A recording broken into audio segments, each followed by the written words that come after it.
বিহু আনন্দীয়া বিহু বিনন্দীয়া বিহু অংগীয়া মান বিহু থাকে মানে বিহু বিনাবা বিহু গ'লে বিনাবা কাক মই অসমৰ চৌপাশে কেৱল এতিয়া বিহু আৰু অসমীয়া জাতীয় স্বাভিমান বিহু এতিয়া সমগ্ৰ পৰিৱেশৰ লগতে এতিয়া গোলাঘাটতো এতিয়া বিহু কৰ্মশালা আয়োজন কৰিছে মই অকণমান দেখুৱাইছোঁ বিহু কৰ্মশালা অসম ছাত্ৰ পৰিষদৰ বৰ বিহুতি নাচিবলৈ হ'লে দেখুৱাইছোঁ তাকবোৰ জানিবই লাগিব আৰু দিবই লাগিব অকণমান দেখুৱাইছোঁ পৰিৱেশটো সমগ্ৰ পৰিৱেশটো অকণমান দেখুৱাইছোঁ ইয়াৰ পৰিৱেশটো গোটেই দেখুৱাইছোঁ দেখুৱাই আছোঁ আমাৰ পৰিৱেশ খুব এটা সুন্দৰ পৰিৱেশে বিৰাজ কৰিছে দেখুৱাই আছোঁ মই অসম ছাত্ৰ পৰিষদৰ সৌজন্যত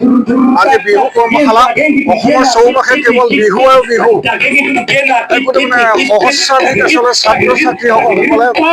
বিহু কৰ্মশালাত অংশগ্ৰহণ কৰা পৰিলক্ষিত হৈছে আৰু এই কৰ্মশালাত বিহু সম্ৰাট ৰঞ্জিত গগৈৰ লগতে কেইবাগৰাকীও আচলতে প্ৰশিক্ষণ দিয়া পৰিলক্ষিত হৈছে মই অকণমান পৰিৱেশটো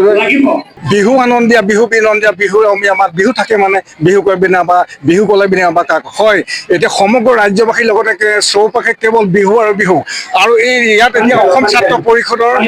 গোলাঘাট জিলা সমিতিৰ লগতে আমাৰ বিহু সম্ৰাট বুলি ক'ব লাগিব ৰঞ্জিত গগৈদেৱে প্ৰশিক্ষণ ছাত্ৰ ছাত্ৰীসকলক দিয়া পৰিলক্ষিত হৈছে ইমান এটা সুন্দৰ পৰিৱেশ আচলতে আমি গগৈদেৱক আমি বিহু শুভেচ্ছা জনাইছোঁ আপুনি ইমান ছাত্ৰ ছাত্ৰীক আচলতে বিহু প্ৰশিক্ষণ দিয়া পৰিলক্ষিত হৈছে কি ক'ব কেনেধৰণে আচলতে সঁচাকৈ অসম ছাত্ৰ পৰিষদ সকলোৱে লগ লাগি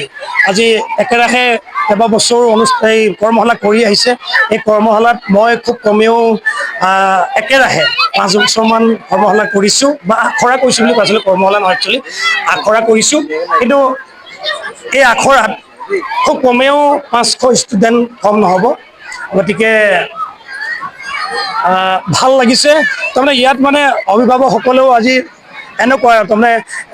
আগবঢ়াই দিছে আচলতে অসমীয়া জাতিৰ কৃষ্টি সংস্কৃতি ৰখাৰ যি প্ৰয়াস কৰিছে অসমীয়া জাতিৰ যে বিহু এই পৰিচয় যে আমাক বিহু যে লাগিব এই পৰিচয় আমাৰ অসমীয়া জাতিৰ হিয়াৰামতো এই বিহু তেওঁলোকে পালন কৰিবৰ কাৰণে ৰক্ষা কৰিবৰ কাৰণে ইয়াত আখৰা কৰিছে গতিকে যথেষ্ট ভাল লাগিছে আৰু যেনেকৈ শিকাইছোঁ তেওঁলোকে তেনেকৈ ল'বলৈ একচুৱেলি আগ্ৰহী হৈছে ভাল লাগিছে মই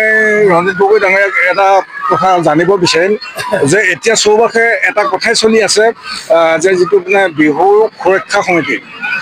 এই বিহু সুৰক্ষা সমিতিৰ লগত কিছুমান নীতি নিয়ম আচলতে নিৰ্ধাৰণ কৰিছে এই নীতি নিয়মৰ লগত আপুনি একমত নে আপুনি সেই মই এনেকুৱা নহয় মই এজন বিহু মানুহ মই এনেইতো বিহুৰ ওপৰত অকল সুৰক্ষা সমিতি বুলিয়ে নহয় কৃষ্টি পৰিষদ আছে আপোনাৰ শিল্পী সন্থা বুলি আছে আচলতে কি হয় মই এজন বিহুৱা হিচাপে আচলতে যিটো সন্থাতেই নহওক লাগে মই কাকো হেৰি কৰা নাই অমান্য কৰা নাই মই বিহু ভাল পাওঁ এজন বিহুৱা হিচাপে আচলতে কি হয় আমি পৰম্পৰাটো ধৰি ৰাখিবই লাগিব আমাৰ পৰম্পৰাটো লাগিবই কিন্তু এনেকুৱা হৈছে এতিয়া ঠাই বিশেষে এনেকুৱা হৈছে আমি পৰম্পৰাটো ৰখাই চিন্তা কৰোঁ কিন্তু কিছুমান জেগাত আমি কৰ্মশালা কৰিবলৈ গ'লে বা বিহু শিকাবলৈ গ'লে তেওঁলোকে ধৰক এনেকুৱা ধৰণে আমাক লাগিব ছাৰ এনেকৈহে আমি নাচিম বা এনেকৈহে কৰিম এইখিনিতে আমি অলপ বিপাঙত পৰিছোঁ নপৰা নহয় আমিতো পুৰণাটো ধৰিয়ে ৰাখিছোঁ আমি আকৌ পুৰণাই গাওঁ আমি পুৰণা নাম গাই ভাল লাগে আগত আমাৰ ককা আইতাসকলে যেনেকৈ পুৰণা নাম গাই বিহু ভাল লাগে কিন্তু এতিয়া অকণমান নতুনত্বতা আহিছে নহা নহয় কিন্তু এনেকুৱা হয় তেওঁলোকে কয় সেইবাবে ময়ো লিখি দিবলগীয়া হয় বা বনাবলগীয়া হৈছে কিন্তু বিহু আচলতে স্বতঃস্ফূৰ্ত যিবিলাক নিৰ্ধাৰণ কৰি দিয়া হয় আমি দেখিছোঁ এতিয়া ভালেখিনি অভিজ্ঞ ব্যক্তিয়ে কিছুমান মন্তব্য পৰিলক্ষিত কৰা পৰিলক্ষিত হৈছে আৰু যিবিলাক পুৰণা আচলতে বিহু স্বতঃস্ফূৰ্তভাৱে নচা আচলতে এই আমাৰ ৰাইজৰ চোতালত যিটো বিহু স্বতঃস্ফূৰ্ত বিহু গতিকে স্বতঃস্ফূৰ্ত হ'ব লাগে বুলি আচলতে কিছুমানে কয় স্বতঃস্ফূৰ্তটো এনেকুৱা এটা বস্তু আচলতে আগতে আমি কোৱা শুনিছোঁ যে ঢোলৰ মাত শুনিলে পেঁপা মাত শুনিলে ধৰক যেনেকৈ আছে তেনেকৈ নাচিবলৈ গুচি আহে বুলি কয় হয়নে নহয় কিন্তু কথাটো এনেকুৱা হৈছে কিন্তু সেইটোলৈ চাবলৈ গ'লে এতিয়া এনেকুৱা হৈছে যে মাত্ৰাৰ ওপৰত ধৰক 1 2 3 4 এই মাত্ৰাবিলাক এনেকুৱা ধৰক এতিয়াতো ধৰক হিচাপ কৰি নাচিবলৈ সময় নাছিলে আৰু বিহু যেতিয়া লাগিছে যেনেকৈ আছে তেনেকেই ঢোল বজাই দিয়ে নাচি দিয়ে কোনোবাই 4 পাক ঘূৰে কোনোবাই 2 পাক ঘূৰে কোনোবাই 3 পাকো ঘূৰে কোনোবাই হয়নে নহয় বিহু লাগিছে তেতিয়া হিচাপ কৰি নচা যুগ নাছিলে কিন্তু সেইটো যুগত ধন্যবাদ জ্ঞাপন কৰিছোঁ ধন্যবাদ অসমৰ সংবাদ জগতখনৰ বাবে এক সুখৰ খবৰ আপোচবিহীন ৰাইজৰ কণ্ঠ সাপ্তাহিক কবচ পুনৰ এবাৰ অসমৰ ৰাইজৰ মাজলৈ স্বত্বাধিকাৰী প্ৰণীতা কলিতাৰ দ্বাৰা প্ৰকাশিত আৰু আপোচবিহীন একাংশ নপুৰণি অভিজ্ঞতাপুষ্ট সাংবাদিকৰ দ্বাৰা প্ৰচাৰিত তথা eco printing press Guwahati Katabari গড়চুকত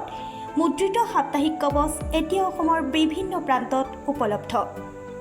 আমাৰ ঠিকনা মুখ্য কাৰ্যালয় অসম ফৰেষ্ট স্কুল হৰিমন্দিৰ পথ গুৱাহাটী আৰু উপ কাৰ্যালয় Kalita market Bijoynagar Kamrup Assam. Mobile number হৈছে 9435114666 70024728813। আমাৰ ইমেইল আইডি হৈছে kobos2025@gmail.com।